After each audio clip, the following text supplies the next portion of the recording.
Now I'm a believer. Let me hold your hand.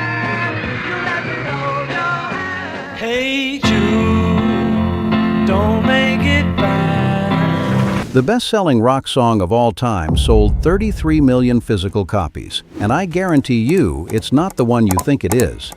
In fact, half the songs on this list are going to tick you off, because they're not really rock at all. They're pop masquerading as rock. But here's the thing. Change a sad song and make it better. The numbers don't lie, and before streaming turned music into background noise, people actually had to walk into a store and plunk down cash for a single. That meant something.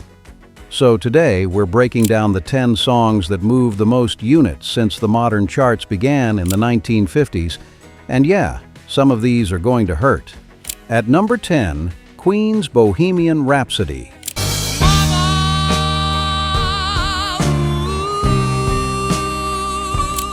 It clocks in at 6.5 million copies worldwide as of 2015, according to Brian May's official site, though that number's outdated now thanks to the movie Bump. The UK official charts company has it at 2.63 million sold in Britain alone as of 2023.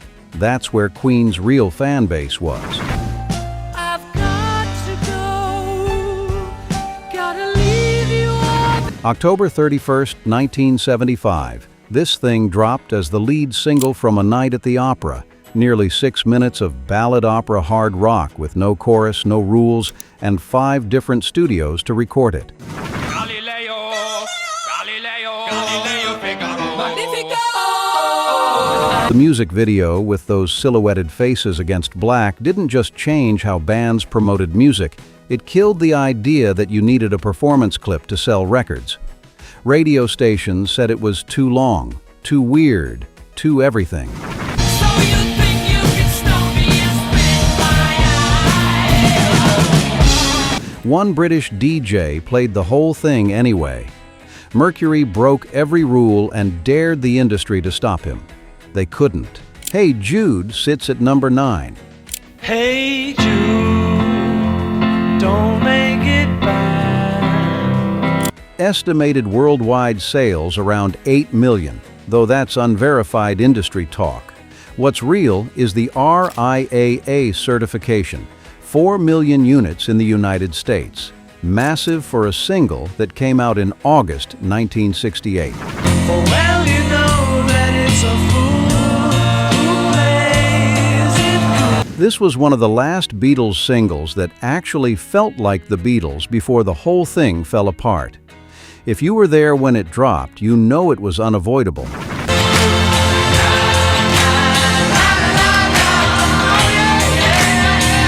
4 million certified American sales tells you this wasn't just British kids buying it.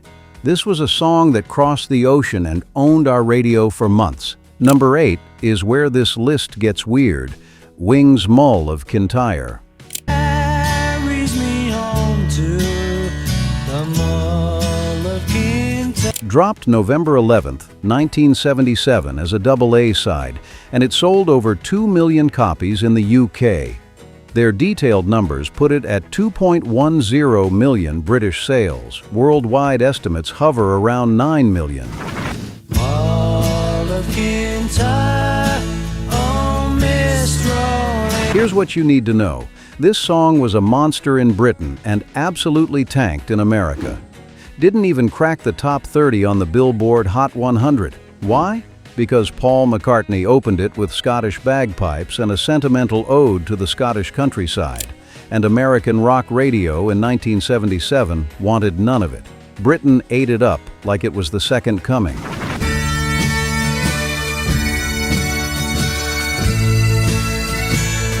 Over here, it was a total non-starter.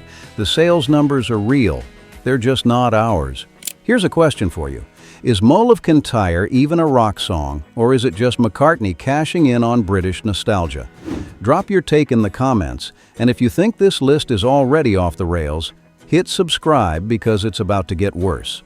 The Monkees' I'm a Believer lands at number 7. I'm a believer, I couldn't leave her. Reports put it at more than 10 million copies sold worldwide. What nobody argues about is that this was one of the biggest singles of the late 1960s. Unavoidable. That's the way it seemed. Disappointment haunted. But let's talk about the elephant in the room. The Monkees weren't a real band. They were a TV show with a manufactured group, and session musicians played most of the instruments on the record. Does that make I'm a Believer any less of a hit? No. Does it make it rock and roll? That's the question. Now I'm a believer, not a trace. It's a great pop song written by Neil Diamond and performed by actors who could sing. It sold like crazy because kids watched the show and bought the single. You can hate the process, but you can't argue with 10 million copies. George Harrison's My Sweet Lord. My sweet Lord. Figures put it at over 10 million copies worldwide.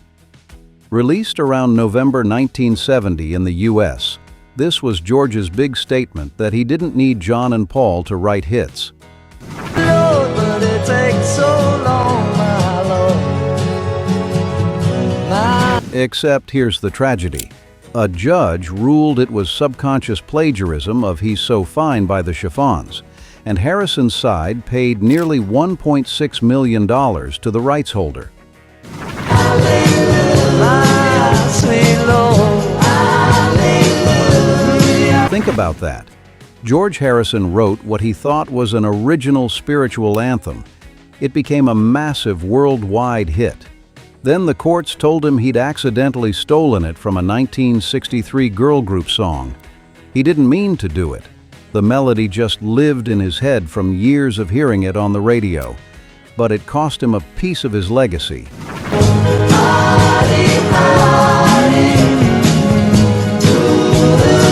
That's the dark side of the music business nobody talks about when they're celebrating the hits. The Beatles are back at number 5 with I Want to Hold Your Hand. I wanna hold your hand. I wanna hold your hand. Commonly repeated figures put it at more than 12 million copies. November 29, 1963. This thing hit the UK. What followed was Beatlemania going global and changing everything about what popular music could be. Say to me, you let me be your man. If you were young in 1963 or 64, you know exactly what happened when this song crossed the Atlantic. 4 kids from Liverpool showed up on Ed Sullivan, and American rock and roll suddenly had competition from the British invasion.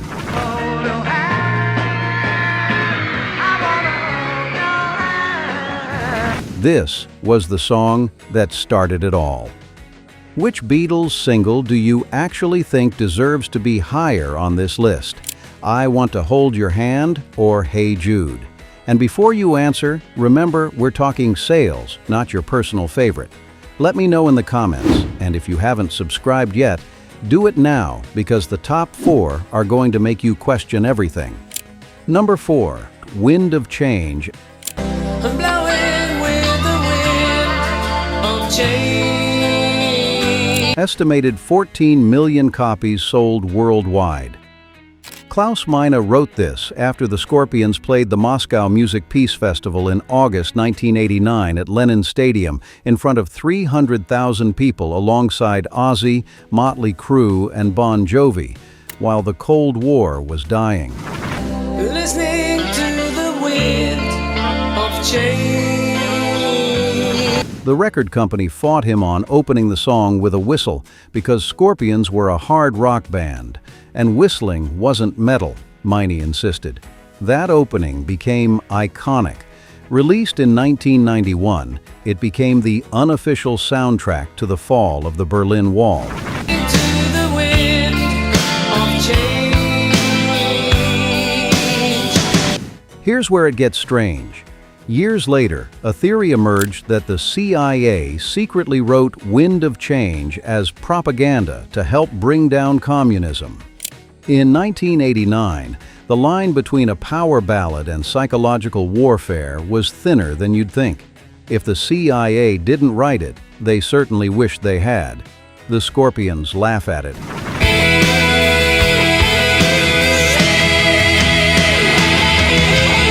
But it shows you the cultural weight this song carried. It was a symbol of freedom for millions of people, and that's why it sold like it did. Bryan Adams, Everything I Do It For You.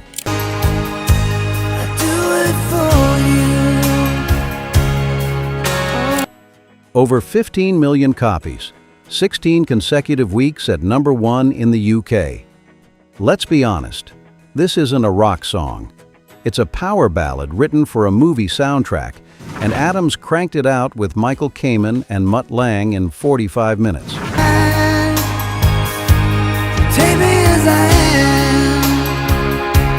But here's why it matters. If you lived through 1991, this song was inescapable for 4 straight months. It was a total lockout. 16 weeks at #1 in Britain means every time you turned on the radio over there, this was playing.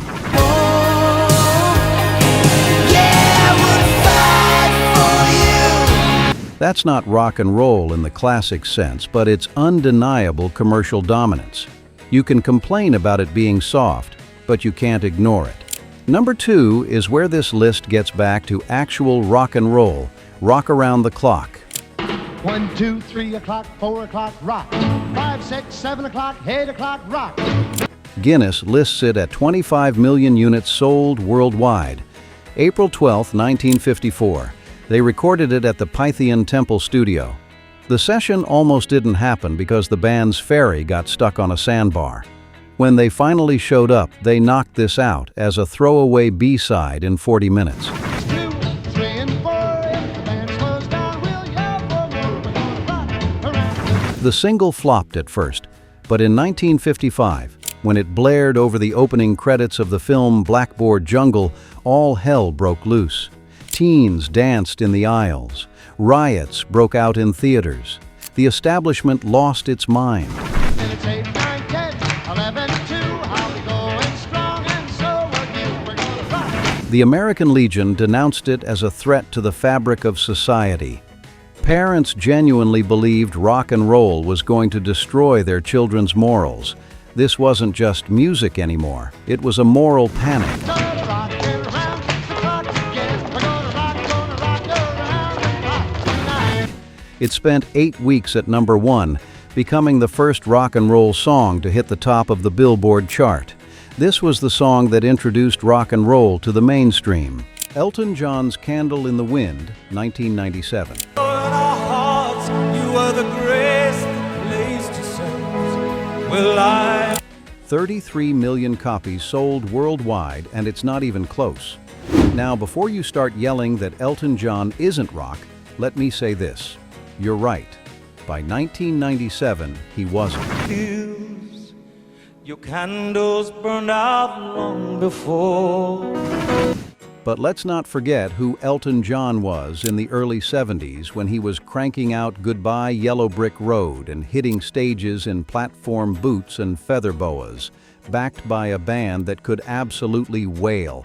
That Elton earned his place in rock history before he became the ballad king. Candles burned out long before. Your legend. When Princess Diana died, the world needed a song to mourn her. Bernie Taupin rewrote the lyrics in 10 minutes.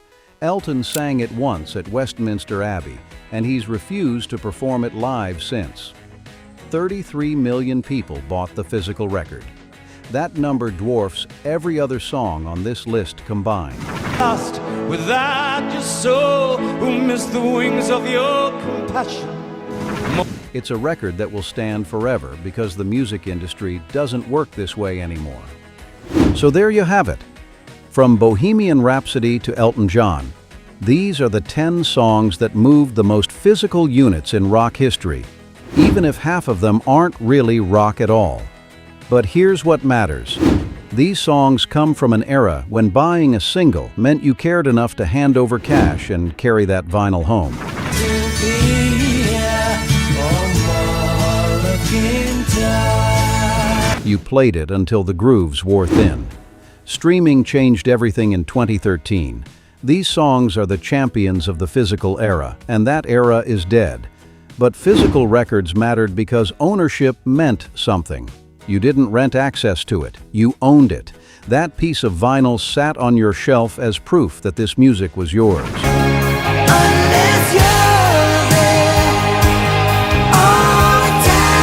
Your record collection was a biography on a shelf, a testament to every phase you went through, every heartbreak, every triumph. Streaming is just a temporary lease on a ghost. When your subscription runs out, so does the music. These numbers are proof that great songs could unite the world before algorithms told you what to listen to.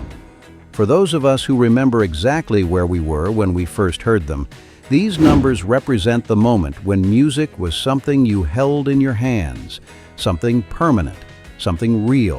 Thanks for watching. If this list made you angry, good.